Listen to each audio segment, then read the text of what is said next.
예, 시황맨의 주식 이야기 주간 증시 전망대 방송 시작하겠습니다. 자, 이번 주 시장을 보면 일단 이제 지난주까지 흐름이 상당히 안 좋았잖아요. 이렇게 보시면 코스피가 지금 6주 동안에 5주 하락을 했고 3주 연속 하락했는데 이렇게 보시면 3주 음봉이 나온 적은 있어도 3주 연속해서 하락한 사례는 거의 없었거든요. 그러니까 2019년도 10월 이후에 3주 연속 빠진 적이 없었습니다. 그러니까 지금 최근에 보면 계속 최근에 5주 중에서 4주는 또 주간에 60주선 깼다가 종가로는 회복되고 뭐 이런 형태가 좀 반복되고 있죠. 굉장히 좀 아슬아슬하게 줄타기 하는 뭐 그런 흐름이 나오면서 좀 제일 좀 안 좋은 장이 좀 흘러내리는 장이잖아요.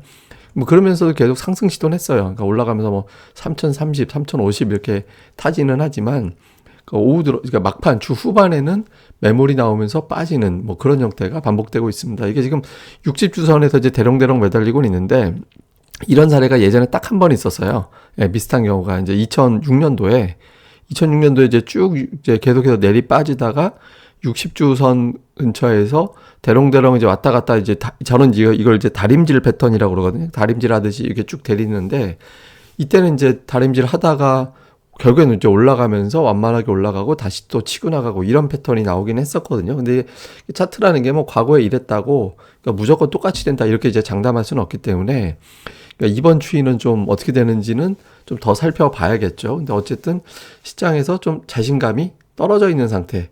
근데 이제 또 그 뭐 위드 코로나가 시작이 되고 하다 보니까 이제 이후에는 좀 개선되겠지 이런 기대감도 있다 보니까 이제 빠지지도 않고 올라가지는 못하고 좀 흘러내리는 뭐 그런 형태가 좀 반복적으로 나타나고 있습니다. 근데 이게 좀 봐야 되는 게 뭐냐면 이게 최근에 9월부터 11월 사이에 주요국 증시 등락률이거든요. 이제 보시면 9월에는 대체로 다 빠졌잖아요. 그러니까 9월에 이제 중국 빼놓고는 다 마이너스였거든요. 이 파란색 구간이 9월이죠. 그 다음에 이제 이 벽돌색 구간으로 보시는 게 10월인데 10월 같은 경우는 우리하고 중국만 마이너스. 근데 우리가 좀 유난하게 많이 빠졌고 그렇게 썼고 11월 들어서는 우리하고 또 중국만 마이너스예요. 예, 지금 대만도 플러스가 나 있는 상태거든요. 그래서 대체로 보면 선진국이 강세 보이고 있고 또 대만도 여기에 이제 붙어서 어느 정도 따라가는 형태가 되고 있고 중국과 우리나라가 상대적으로 이번 달 들어서는 좀 주춤하고 있는 예, 그런 형태가 나타나고 있습니다. 그래서 이게 이제 뭐 선진국 가고 신흥시장 빠지나 보다 이렇게 하기에는 또 대만이 껴서 움직이잖아요. 그래서 왜 이런 게 나타나지? 그래서 뭐 대체로 보면 뭐 공급망 문제 여기에 비해 이제 공급망 문제에 있어서 상대적으로 제조업이 발달한 우리라든가 이제 중국 쪽이 좀 불리하다. 그러니까 이런 것들이 있고 또 이제 중국의 경기 둔화 가능성 이렇게 또 제기가 되면 그러니까 중국 경기 아무래도 중국에 수출을 많이 하는 산업들이 우리나라 시가총액 비중이 또 높이 있다 하다 보니까 이게 좀 부담스러운 거 아니냐? 그러니까 이런 것들에 대한 의견들이 있거든요. 그래서 이제 좀 종합을 해보면 여러 가지 가설이 있습니다. 그러니까 최근에 우리 증시가 왜 약하냐? 그러니까 증권사들에서 나오고 있는 여러 가지 가설을 보면 첫 번째는 제조업 중심의 시총, 그러니까 이제 삼성전자, SK 하이닉스가 이제 위에 있고, 그다음에 2차 전지주라든가 아니면은 그 밑에 보면 자동차주라든가 철강, 화학 이게 이제 제조업 쪽이잖아요. 그러니까 공급망 문제가 있을 때 아무래도 약할 수밖에 없다. 그래서 우리가 이제 시가총액 비중상 이제 뭐 예를 들어서 최근에 뭐 바이오라든가 게임주 이런 것들이 이제 인터넷주 높긴 하지만 절대적인 규모 면에서는 그래도 제조업들이 시가총액이 높거든요. 그래서 공급망 이슈에 좀 약할 수밖에 없는 그런 구도다. 이것 때문에 못 가는 거다. 이런 주장이 있고요. 또 하나는 이제 중국. 예, 중국이 성장률이 둔화되는데 이제 전력난 문제라든가 뭐 이런 것들, 그다음에 코로나 제로 정책 이런 것들 때문에 중국의 성장이 기대보다 떨어질 수 있어서 우리 기업들의 실적 전망치가 좀 어둡다. 예상했던 것보다 더 낮아질 수 있다. 이런 어떤 걱정을 한다라는 점. 요게 이제 또 하나의 가설이고. 그다음에 이제 세 번째는 미국이 지금 중국을 견제하잖아요. 예, 그러면서 예를 들어서 우리나라한테 이제 반도체 기술을 공개를 해라. 막 이런 식으로 나오고 있고 또 이제 우리나라가 반도체의 주요 생산국이기 때문에 우리가 이제 중국에 반도체를 공급해 주지 않으면 중국이 좀 어려움이 생길 수 있거든요. 그러니까 이제 우리가 미국으로부터 압박을 받고 또 이제 그런 과정에서 중국이 이런 막 그러면서 또 중국이 보복하고 그러면 제2 한한령 상황이 또 생기는 거 아니냐. 이거를 지금 걱정하는 거다. 이런 어떤 주장도 있고요. 그 다음에는 이제 코로나 확진자가 재증가하기 때문이다. 우리나라가 이제 위드 코로나 들어가 있는 상태에서 좀 기대감이 있었는데 확진자 수가 늘어나기 때문에 좀 걱정이 되는 거다. 이런 주장들도 있습니다. 근데 이 중에서는 사실 가설사 같은 경우는 뭐 영국이라든가 뭐 다른 나라 확진자도 증가되고 있는데 뭐 증시는 그렇게 빠지지 않았기 때문에 가설사 쪽은 조금 어중간한 것 같고요. 그리고 가설삼도 조금 오바 쪽이 아닌가. 그래서 지금 1번과 2번이 현재로서는 복합적으로 작용한 게 아닌가 이렇게 이제 추정되긴 합니다. 근데 어쨌든 지금 증권가에서는 이 정도가 좀 가설로 제기가 되고 있습니다. 근데 근본적으로는 시장에 돈이 없잖아요. 시장에 지금 돈이 없는데 이게 이제 3년치 예탁금 추이거든요. 이게 이제 작년도 예탁금이에요. 작년도 보시면 이제 예탁금이 25조 원대 정도에서 막 70조 원대 훌쩍 넘어가면서 거의 막 50조 원의 예탁금이 증가가 됐잖아요. 근데 개인 투자자들이 엄청나게 매수하고도 이제 50조 원이 증가된 거기 때문에 실제로는 뭐 개인 투자자들의 자금이 뭐 100조 원 이상 어마어마한 돈이 증시에 들어온 거죠. 근데 이제 올해 들어서 보면 예탁금이 전혀 안 늘었습니다. 그러니까 연초 때하고 지금하고 비교를 해보면 거의 똑같아요. 1조 원 늘었나? 그러니까 작년에 이 예탁금을 순매수하고도 예탁금이 더 증가가 된 상태이기 때문에 빠져도 개인들이 자금을 계속 갖고 들어와갖고 증시를 끌어올렸는데 지금은 그냥 지그재그 뭐 공모주 청약이 있을 때나 화석 들어왔다가 그 자금 다시 빠져나가는 거기 때문에 추세를 보면 그냥 옆으로 횡보하고 있거든요. 이제 돈이 없는 거죠. 돈이 없으니까 시장을 올릴 수 없는 그러니까 증시의 자금 동향 자체가 안 좋습니다. 그래서 근본적으로는 재료도 재료지만 돈이 좀 들어오거나 아니면은 그러니까 돈이 들어와서 시장을 올려주거나 아니면 어떤 계기가 땅 생겨서 돈이 들어올 수 있는 찬스를 만들어주거나 그러니까 이런 게 좀 만들어줘야 되거든요. 그러니까 뭐 예를 들면 뭐 지금 뭐 치료제라든가 이런 것들이 좀 핑계가 될 수도 있겠죠. 그러니까 뭐 치료제 우리나라 이제 확진자 이제 감소되면서 이제 완전히 이제 위드 코로나를 넘어 극복할 수 있는 시점이 오고 있다. 그러면서 이제 공급망 문제가 소멸되고 있고 중국 경기도 다시 살아날 것 같다. 뭐 이런 식으로 다 해석이 될 수 있는 착착착 연계될 수 있는 그런 재료들이 던져지는지 여부 이런 것들이 되게 좀 중요할 것 같습니다. 근데 뭐 11월은 사실 뭐 저번에도 보여드렸듯이 미국이 원래 좀 강하긴 했어요. 그러니까 미국이 전통적으로 10월 증시, 11월 증시가 강했는데 우리나라는 특별하게 어떤 패턴은 없었거든요. 11월에. 그래서 좀 원래 전형적인 각국의 11월의 패턴을 보이는 측면도 없진 않습니다. 근데 어쨌든 최근에 3년 동안 코스피가 11월에 계속 올랐기 때문에 남은 기간에 좀 선전을 할지 봐야 되는데 그런 계기라든가 이런 걸 만들어주기 위해서는 주변 지표들 이제 걱정하고 있는 지표라든가 기대하는 지표들의 움직임도 중요하잖아요. 근데 지금 조금 주목해 볼 만한 게 국제유가가 지금 85달러 이상 전진을 안 하고 있거든요. 지난주에 금요일에 이제 미국 금요일 마감에 3% 다시 올라가긴 했지만 올라간 게 81달러예요. 지금 그 어떤 상황이냐면 국제유가가 그러니까 미국은 오펙 보고 이제 니네 증산해라 그러고 있고 오펙은 뭐냐면 아쉬우면 니들이 쉐일 생산하던가 뭐 이런 식이거든요. 그러니까 서로 이제 뭐 니들이 할 수 있으면서 니들이 해라. 근데 이게 자꾸 상대한테 떠넘긴다라는 건 뭐냐면 내심 유가를 좀 즐기는 측면도 일부 국가들은 있는 국가들이 있다라는 거잖아요. 그런데 그러니까 최근에 이제 유가가 너무 높아버리면 원유에 대해서 살 수 있는 감당할 수 있는 나라들이 좀 줄어들거나 또 에너지를 또 대체하는 그런 산업들에 대한 비중이 높아지거나 또 이렇게 될 수 있기 때문에 또 경기 침체를 초래하게 되면서 오히려 또 수요를 또 위축시키는 그런 상황이 될 수 있거든요. 그러니까 오펙이라든가 이제 미국 쪽에서도 적정 유가를 또 관리를 해야 되고 또 일부에서는 이제 어떤 주장이 있냐면 그 전략 비축이라고 그러잖아요. 이거를 풀기 시작할 거다 결국에는. 그러니까 지금 미국 다음에 중국, 일본, 우리나라 순으로 비축한 물량이 많은 걸로 알려져 있거든요. 지금 중국이 풀고 있는 걸로 알려졌죠. 그러니까 이제 미국도 푸네 만에 지금 그렇게까지 되고 있고. 그래서 만약에 4개국에서 비축유를 푼다 이런 식의 어떤 메시지가 나오게 되면 유가가 좀 주춤거리게 될 수도 있다. 뭐 이런 주장들도 일부에서는 제기하고 있거든요. 근데 어쨌든 국제 유가가 이제 좀 주춤거리면서 혹시 85달러가 고점인가? 그러니까 이런 어떤 분석들이 나오고 있거든요. 그러니까 여기다 지금 유가가 안 올라가면 가장 대표적인 원자재 가격에 큰 역할을 한 게 국제 유가잖아요.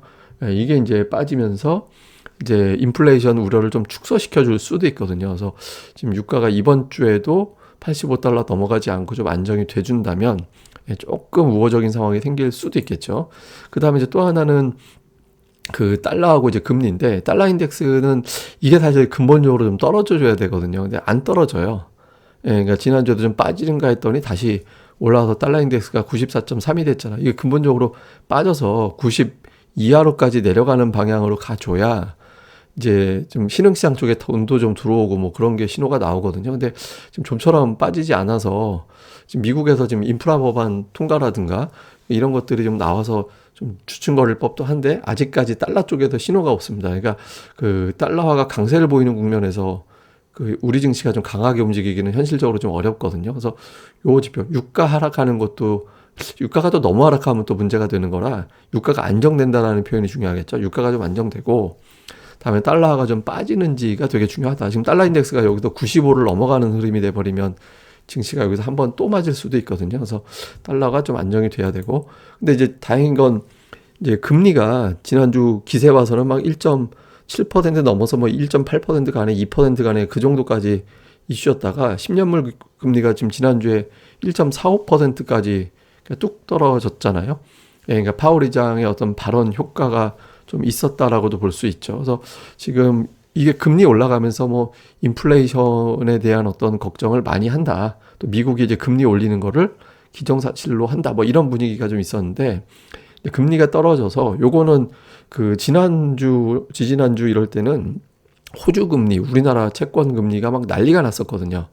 예, 난리가 나가지고 그러니까 여기서 이제 굉장한 어떤 이제 자금이 막 출렁거리는 그러니까 이게 왜 갑자기 아시아 국가들 금리가 급등을 하지? 막 이렇게 되면서 금융시장이 좀 긴장도가 상당히 높아졌었거든요. 근데 이제 미국 금리가 좀 안정이 돼서 이제 좀 이게 아시아 쪽 금리가 좀 안정되는 계기가 되는지도 봐야 됩니다. 근데 이게 사실 미국 금리하고 우리나라들 비롯해서 아시아 금리하고 좀 따로 움직이긴 했어요. 그러니까 미국 금리가 안정돼도 아시아 금리가 급등을 하면서 좀 따로 움직이는 경향이 좀 있었거든요. 근데 지난 주말에 이제 미국의 국채 금리 하락이 이번 주 아시아 금리의 안정세를 이제 보이는 계기가 된다라면 증시가 조금 더 올라갈 수 있는 반등할 수 있는 핑계거리가 나올 수도 있습니다. 그래서 금리와 달러 추이 이번 주에 좀 주목을 해서 보자 이렇게 이제 봐야 될 것 같습니다. 이게 쉽게 얘기하면 이런 거예요. 그러니까 미국은 이제 미국 금리 인상하는 거랑 우리나라랑 신흥 국가들 금리 인상하는 거랑 느낌이 다르거든요. 그래서 이제 미국은 금리 천천히 그러니까 인플레이션 생겨도 금리 당장 안 올려도 견딜 수 있는 나라고 기축통화가 있고 막 그러니까. 근데 이제 기축통화 찍는 나라는 그런 또 힘이 좀 있죠. 근데 그렇지 않은 국가들은 금리 올라가면 곧바로 막 소비가 확 떨어지는 위축이 되는 투자라든가 소비가 위축되는 그런 상황이 나올 수 있기 때문에 금리 상승 속도가 너무 빠르면 경기에 대한 기대감이 뚝 떨어지거든요. 그래서 요런 것들이 좀 이번 주에도 좀 안정이 되는지 좀 봐야 될 것 같습니다. 근데 그 미국이 파월 의장의 발언이 나오면서 이제 미국의 금리 인상 확률을 보면 이 동결 확률, 내년도 12월 FOMC 때까지 기준입니다. 그러니까 동결 확률은 10%가 안 되기 때문에 한 번 이상은 금리를 올릴 것이다라는 게 기정사실이에요. 그래서 내년도에 이제 두 번 인상할 확률이 제일 높죠. 33%니까 한 번이 28%, 두 번이 20%. 뭐 7%짜리는 우리가 의미 없으니까 빼야 되고, 그래서 한 번에서 두 번 정도 금리 인상, 좀 심하면 세 번 정도, 요 정도로 시장에서는 예측을 하고 있긴 하거든요. 근데 파월 의장의 발언 봐서는 한 번 쪽에 무게가 실리는데 주말에 고용지표가 워낙 잘 나와서 이제 이론상 보면 저 정도 속도로 계속 고용지표가 나오면 내년도 코로나 이전으로 완전히 복귀될 수도 있다 이런 어떤 분석도 나오고 있거든요. 그래서 이제 금리 인상은 아마 내년도에 한 번 또는 두 번 쪽으로 보긴 할 텐데 극단적으로 굉장히 빠른 속도는 아닐 것 같다. 그래서 이제 금리 인상에 대한 스트레스는 조금 이제 완화가 돼서 뭐 금리 부분은 이제 좀 안정될 가능성은 좀 있어 보이긴 합니다. 근데 어쨌든 이런 국면에서 이제 시장이 좀 어수선한데 이게 주간 단위에 또 월간 단위의 어떤 종목들 추이를 보면 좀 특이하죠. 이거 보시면 플러스 나고 있는 종목군들이 몇 개 없었어요. 예, 그러니까 에코프로비엠이 21% 11월 들어서 올라간 거. 뭐 지난주가 11월이니까.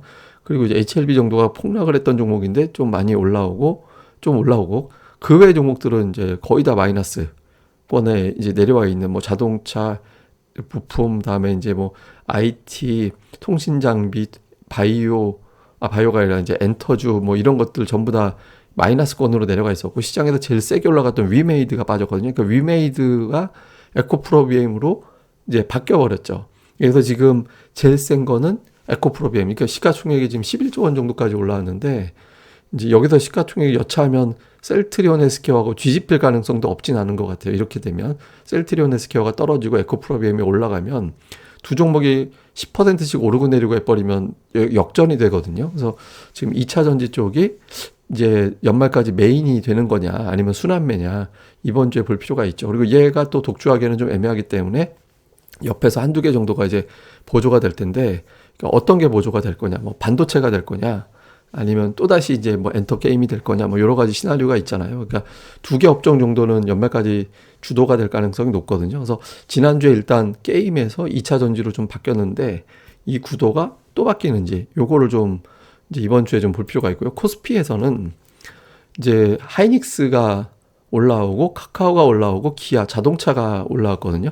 그 외에는 뭐 하락을 하고 이제 이렇게 특징 있다 정도로 올라간 정도는 아니었잖아요. 근데 하이닉스와 기아가 올라간 게 되게 독특했어요. 왜냐하면 공급망 이슈가 있는데 반도체하고 자동차가 올라간다? 이거는 사실 공급망 문제하고 따로 노는 그런 상황이 된 거잖아요. 그래서 그리고 이제 카카오가 좀 살아나고 있고 근데 어쨌든 반도체, 인터넷, 자동차 여기 쪽에서 좀 반응이 나왔거든요. 그래서 이 종목들이 그대로 가면서 이제 갈지 아니면 또 이동을 할지 그러니까 또 이제 우리나라 이제 여야 대통령 후보가 이제 결정이 됐기 때문에 공약 1호 공약들 그러니까 주요 공약 중에 이제 또 집 짓는 문제, 공급 이런 문제가 좀 있어서 이런 것들이라든가 다양한 정책들이 좀 있잖아요. 그래서 뭐 그리고 주식시장에 대한 어떤 언급들도 좀 나올 거고 그래서 이런 것들 흐름을 좀 볼 필요가 있다. 근데 11월 들어서는 의외로 하이닉스가 대형주 쪽에서는 좀 상당히 좀 선전하고 있는 그런 구조고 자동차에서는 또 기아가 올라가고 있다라는 점. 그래서 전차 군단 쪽에서 좀 반응이 나오고 있는데 요게 이제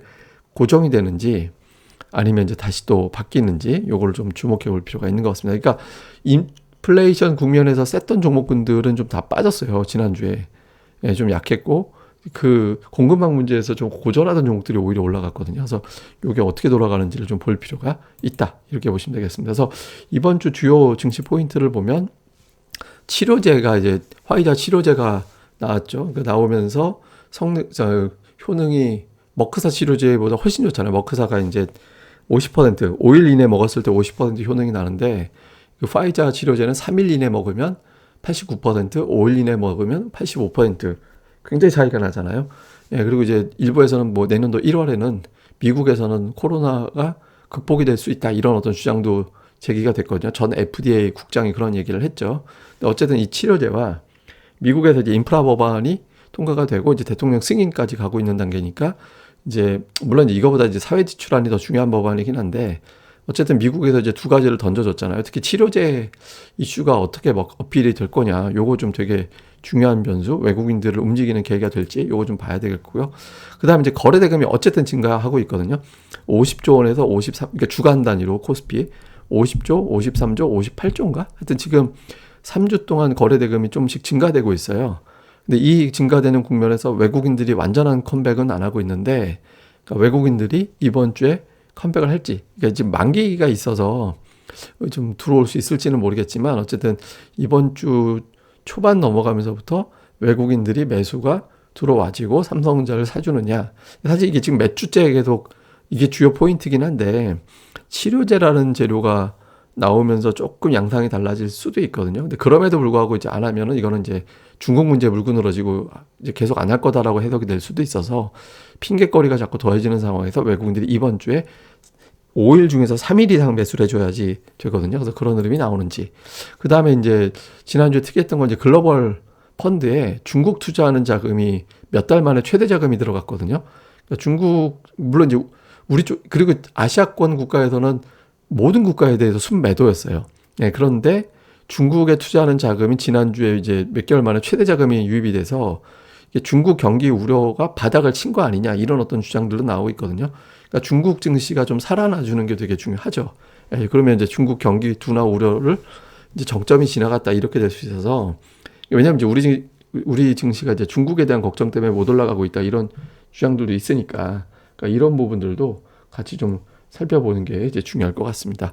그 다음에는 이제 주도주인데 이제 게임주 2차 전지. 제가 이제 다음엔 과연 뭐가 될 거냐. 그러니까 이제 이건 좀 계속해서 주목을 해봐야 될 것 같아요. 그러니까 제가 이제 2차 전지 관련해서는 외국인 기관이 좀 많이 사놨다더라. 그러니까 제가 LG와 삼성, SDI 그 외국인들 수급 보여드리면서 2차 전지 쪽 외국인들 좀 많이 사는 것 같다. 그 전주인가요? 한번 제가 말씀드린 적이 있잖아요. 근데 그 다음이 뭐가 될 거냐라는 거죠. 그러니까 지금 반도체도 될 수 있고, 그 다음에 이제 그 통신 장비가 될 수도 있고, 이제 뭐 또 바이오가 될 수도 있고 이제 여러 가지 시나리오가 될 수도 있잖아요. 근데 이제 치료제하고 이제 백신이라는 거는 역으로 바이오 종목들에 대해서는 또 이게 역효과가 나올 수도 있어서 어쨌든 이제 반도체, 통신 장비, 게임 엔터 뭐 하여튼 여러 가지가 있잖아요. 이제 이게 제가 보기엔 돌아가는 것 중에 2개 정도, 주요 업종 중에서는 2개 정도는 좀 움직임이 나올 가능성이 있거든요. 그래서 집중적으로 이게 왜냐면 하락 종목이 더 많았던 장이 계속 이어지면서 계속 차별화장이 이어지고 있거든요. 지금 자칫 잘못하면 흘러내리고 이제 다른 종목만 올라가는 것만 자꾸 속아프고 이런 장이 나올 수 있거든요. 좀 집중하시는 게 중요할 것 같습니다. 근데 이 중에서 제일 중요한 거는 제가 보기에는 이 파이자 이 재료가 과연 어필이 될 수 있겠느냐. 이게 이제 이 재료에 대해서 주초에 얼마나 반응할 거냐. 외국인들이 들어오는 계기로 작용할 수 있을 거냐. 이게 이제 되게 중요할 것 같습니다. 그 다음에 이게 제가 따로 메뉴로 뽑을 것도 같은데 일단 제가 심플하게만 정리해주면 그 트레이더와의 대화, 제 이제 주요 컨텐츠 중에 하나인데 제가 간단하게만 여기서는 요약해 드릴게요. 나중에 좀 자세히 한번 말씀을 드리고 제가 세 분의 투자자들하고 대화를 했거든요. 최근에 세 분 다 주식 투자도 굉장히 자산 많이 불린 분들입니다. 그러니까 이제 많이 불린 분들인데 이제 지난주 사이에 뭐 지난주 후반에 다 이야기를 했어요. 그래서 요약을 해보면 한 분은 지금 증시 난이도가 너무 높다. 극저평가주, 호실적주도 반응이 없고 리포트 나와도 별다른 움직임이 없다. 그래서 지금은 이제 손실 관리 신경 써야 될 것 같다. 이렇게 이제 이분은 이야기를 했고 또 다른 분은 7월 이후에 현실적으로 수익이 안 나더라. 특히 이제 일부 종목군에서 전체 포트에 타격을 줄 정도로 크게 이제 깨지는 경우도 생겼다. 그래서 지금 근데 본인은 지금 주식 비중 높은데 줄일 생각은 아직은 없는데 어쨌든 시장 상황 자체는 좀 어렵고 지겨워서 오히려 뭐 저한테 시장 어떻게 될 거냐라고 물어봐서 제가 이런저런 얘기해 주긴 했는데 어쨌든 지금 이 고수들도 지금 7월 이후에 지금 어려웠다라는 거예요. 그 다음에 이제 또 한 분은 이제 증시 변동성이 너무 커서 증시 수급이 지금 되게 안 좋다. 그래서 아까 제가 수급 보여드렸죠. 그래서 지금 디커플링, 미국과의 디커플링이 의외로 되게 오래 갈 수도 있어서 지금은 현실적으로 굳이 주식 갖고 스트레스 받을 필요 없지 않나. 그래서 주식 비중 낮췄는데 또 매매도 자제하고 있는 편인데 상황에 따라서는 계좌를 다 비워버릴 수도 있다. 그래서 이제 조금 뭐 좀 신중하게 보는 게 편하지 않겠나. 뭐 올라갈 때 그거 확인하고 들어가도 되니까 좀 자제하자. 뭐 이런 쪽의 시각을 갖고 있었습니다. 그래서 제가 뭐 되게 많은데 스토리들이 제가 요약해서 요 정도로 했고요. 제가 나중에 좀 잘 정리가 돼서 이걸 하나의 어떤 방송으로 따로 뽑아서 한번 설명을 드리는 시간을 나중에 갖도록 하겠습니다. 예, 어쨌든 이번 주에도 또 여러 가지 변수들이 나올 것 같은데 그 변수 나올 때마다 제가 내용들도 꼬박꼬박 잘 정리해 드리도록 하겠습니다. 예, 그럼 또 하루 한 주 잘 보내시고요. 저는 또 다음 방송에서 뵙겠습니다. 그리고 구독하기, 좋아요 많이 부탁드립니다. 감사합니다.